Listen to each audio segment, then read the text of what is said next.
Cerrón, y sobre todo la entrevista que le dio ayer a Sudaca, que ha sido realmente importante y bastante más clara y más política, ¿no? Así es. Lo que estamos viendo ahora, que porque se ha pronunciado con bastante claridad el señor Cerrón, es de que él tiene un punto de vista marxista-leninista, que quiere decir en cualquier parte del mundo cosas bastante precisas, colectivización de la economía, partido único, etcétera, pero que nos ha dicho que en el fondo eso es ideología, no es lo que él pretendería hacer en los hechos. Entonces tenemos un problema de indefinición. Por otro lado, cuando se le dice, ¿pero qué pasó con los ministros que algunos de ellos tienen antecedentes terroristas o de apoyo al terrorismo o que son demandados? Él dice, un momentito, yo solamente tengo el 10% de la gente adentro, entonces, ¿quién ha puesto el otro 90%? Entonces, tenemos un señor Cerrón que dice que su ideología no lo define, sino que son actos concretos que no los veo por ninguna parte y los he estudiado.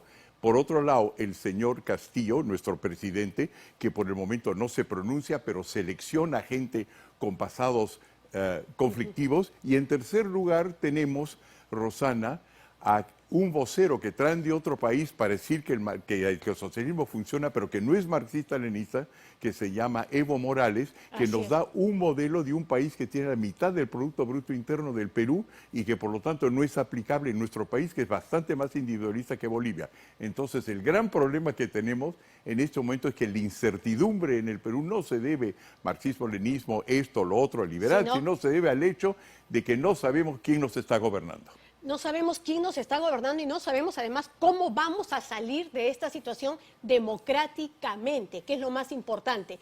¿Tú le ves alguna salida? Porque algunos señalan, por el lado del Congreso se tiene claro que los 87 votos no se tienen. Hay marchas, hemos visto, en Lima, pero ¿por dónde tendría que venir realmente esta movilización? La movilización tiene que salir de donde está hoy día, tal como ha votado el Perú, por el hecho de que en los dos lados habían extremistas que hablan, uno pidiendo la pena de muerte para los izquierdistas y los izquierdistas pidiendo estatización, nacionalización y de la desdicha. Para la ala derecha estamos en un país que está 50-50, ergo dirigido a un gran conflicto social o, si se quiere decirlo de otra forma, una guerra civil. Mientras que el país esté conceptualmente dividido en dos, en los cuales la diferencia es una que además tiene atisbos de etnicidad y cultura, y quién fue conquistado que no es y no. necesariamente 50%, pero sí es un concepto bastante fuerte en medio de todo este conflicto, ¿no? Subyace el conflicto. O sea, aparte de hablar entre comunismo y liberalismo, o de algún tipo, o conservadurismo más bien y comunismo, lo que estamos hablando es también unas personas que han hablado, el presidente mismo lo ha dicho, que hay un régimen racista detrás de todo eso. Entonces, esa señal también está ahí. Y la pregunta entonces es, ¿podemos tener nosotros una solución mientras que el país se ve así? Mi respuesta es, en el fondo parecía la Cerrón, que lo decida la mayor parte de los peruanos, pero que no voten en términos de las cosas que los hacen colisionar, sino en términos de las funciones que cumplen en la sociedad. ¿Qué quiere decir eso? Que si nosotros agarramos cómo se ganan la mayor parte de la vida los peruanos, según las estadísticas recientes, el 80% está en el sector informal. ¿Qué significa sector informal? Perderle asco a hablar del tema. Por ejemplo, y te voy a dar dos ejemplos muy precisos. Si estamos hablando de minería, que el señor Cerrón dice que tiene que nacionalizarse. Así es. ¿Ok? Tú tienes que en Madre de Dios se produce 20 veces más oro que en Yanacocha. Entonces, ¿a qué nos estamos preocupando de cerrar Conga, Yanacocha o si estamos cerrando otras minas? Cuando en el fondo, formalizando a los informales, vamos a conseguir mucho más. Y una segunda, por favor, Rosana, que esos mismos es el sectores cobre. se den cuenta. Hay más cobre en el corredor de las Bambas, que son esencialmente informales, que en todas las reservas de Chile. Entonces, ¿qué estamos haciendo viendo cómo expropiamos a unos cuantos ricos del Perú cuando la riqueza está abajo del piso que tienen los pobres y hay que dirigirse a ellos? Y es por eso que yo ahora me encuentro, después de 3 meses de estudiar el programa de Perú Libre, viendo de cómo por fin el centro derecha se dirige a la gran economía social de mercado que ocurre que es informal. Y de esa manera, si hablamos de funciones y no de raza, y no de pobres y ricos, sino del futuro que es esencialmente lo que tiene el Perú entre manos, vamos a poder hacer que los referéndums funcionen si es que los hay o que la legislatura Claro. lo pueda hacer. Entonces, como para tener claro, cuando estos sectores populares, en muchos casos informales, logren entender las ventajas o desventajas de las propuestas de gobierno, es donde se va a dar una oposición probablemente mucho más fuerte, que ya con los otros grupos que ya están en marcha sí se podría conseguir una fuerza política que podría generar por lo menos ese equilibrio. Así es.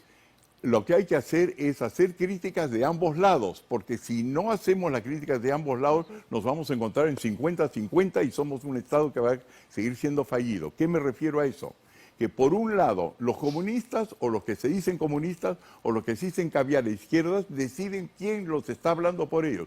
¿Es el señor Morales, es el señor Cerrón o son las acciones del presidente Castillo? Una vez que eso esté claro, vamos a saber qué quieren decir. Pero por otro lado, del lado de la derecha, no puede seguir la Sociedad Nacional de Minería y Petróleo hablando de que los informales son personas que son irresponsables, que es verdaderamente una cosa de barrer con ellos. Son la mayor parte del país, entonces la derecha también se tiene que despertar. Y eso es el objetivo de todas las personas que han trabajado conmigo, muchos de las cuales, por supuesto, están en el Avanza País.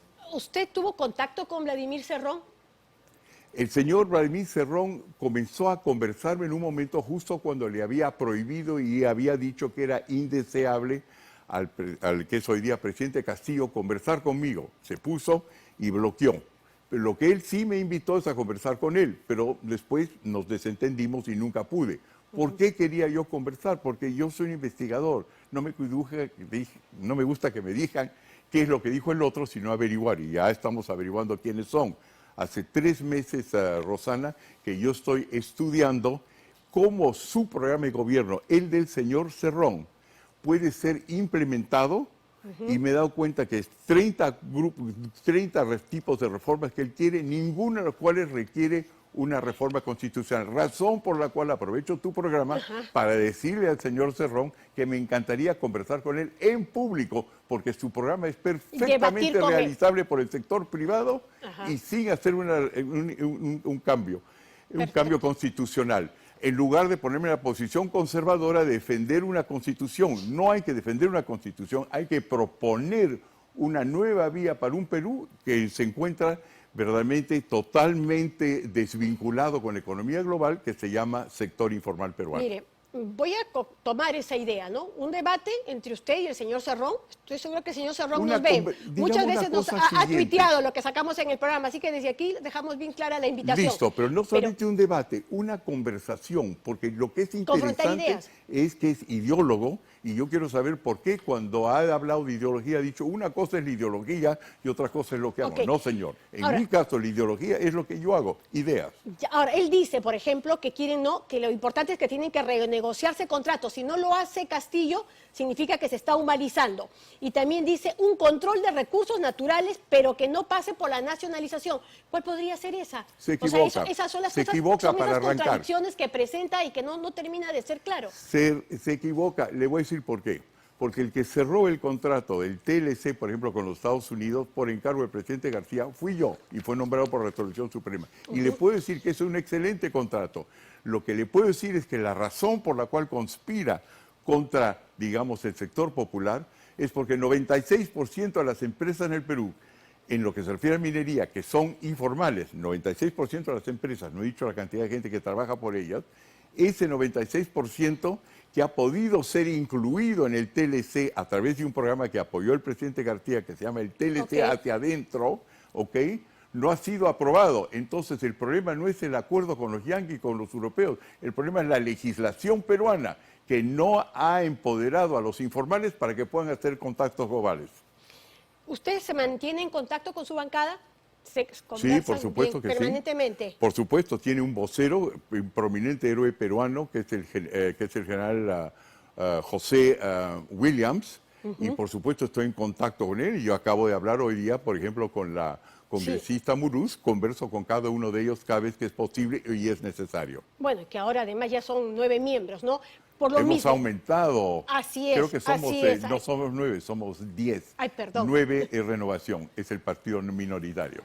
Bien, y ahora, teniendo una bancada de 10 congresistas, en todo caso, por dónde espera que este camine, cuál tiene que ser el aporte de la bancada de Avanza País en un momento como este.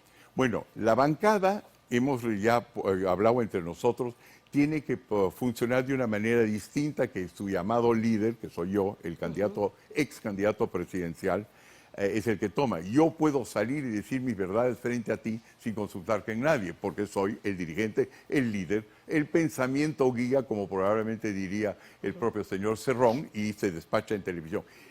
La diferencia con la bancada es que la bancada tiene que coordinar entre 10 personas, cada una de las cuales representa a un electorado distinto y tiene al mismo tiempo que armonizar políticas o sintonizarlas con el resto del Congreso, ergo no siempre estamos coordinados, sino estamos más bien sintonizados, y eso le ocurre, evidentemente que le ocurre al señor Cerrón, que solamente tiene una participación de 10%. Yo le puedo asegurar la cosa siguiente: yo tengo más influencia sobre mi bancada que la él tiene sobre la de Perú Libre. Por lo menos sobre el gabinete ministerial, de acuerdo a lo que él ha declarado el día de ayer, ¿no es cierto? Entonces, en ese sentido, este control político es sumamente importante en este momento, y sobre todo cuando se dice qué está pasando con el Congreso para poder sentir este equilibrio de poderes. Pero claro, date cuenta, lo que está en debate ahora no era lo que estaba en debate en la primera vuelta. En la primera vuelta estamos tratando de ver cómo resolvíamos el problema de salud, cómo podemos enriquecer al país, qué hacíamos con relaciones exteriores. Hoy día nuestro problema es, ¿nos vamos a quedar en Occidente o nos pasamos a Cuba? Porque eso es lo que más o menos ha estado diciendo el nuevo canciller, que inclusive dice a gente como nosotros que ha sido bombardeada, muerta por Sendero Luminoso, que eso es una invención de la CIA, que venga a decírmelo a mí y a mis muertos y a mis viudas. Bueno, hoy día no sé si usted ha podido ver, pero hemos visto incluso reuniones de este grupo FENATEP que venía del Movadef y ya sesionando en Palacio. O sea, la situación efectivamente no está fácil. En todo caso, la recomendación principal de usted es lo político, pero también lo económico, y dentro de lo económico los sectores informales, y dejar de lado todo, combatir este discurso que es divisionista, que tiene que ver con lo étnico, que tiene que ver pobres y ricos en un país. Exactamente, Rosana. En otras palabras, dicho esas palabras, las palabras están ahí para comprometer. Immanuel Kant, filósofo alemán, es para que significan algo. Si uno dice que es marxista-leninista, tiene que comportarse como uno y no decir estoy en minoría, pero así no lo quiero. Vamos en primer lugar a tratar de definir qué es Perú Libre. Esa es mi tarea inmediata. ¿Qué es Perú Libre? ¿Y qué piensa si comenzamos a desmenuzar sus 30 propuestas, tal como las tenemos clasificadas, cuando las presentamos al sector informal, que es 80% del país, si se identifica con eso? Si le planteamos solamente una reforma constitucional, ¿qué va a pensar? Estos son personas que trabajan con sus manos.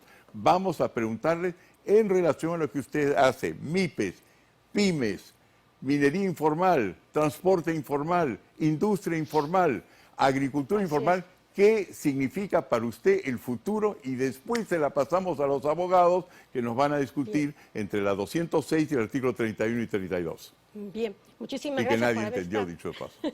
Bien, muchísimas gracias por haber estado con nosotros, siempre es un gusto. Encantado, muchas gracias por invitarme. Bien, y nosotros nos vamos a una brevísima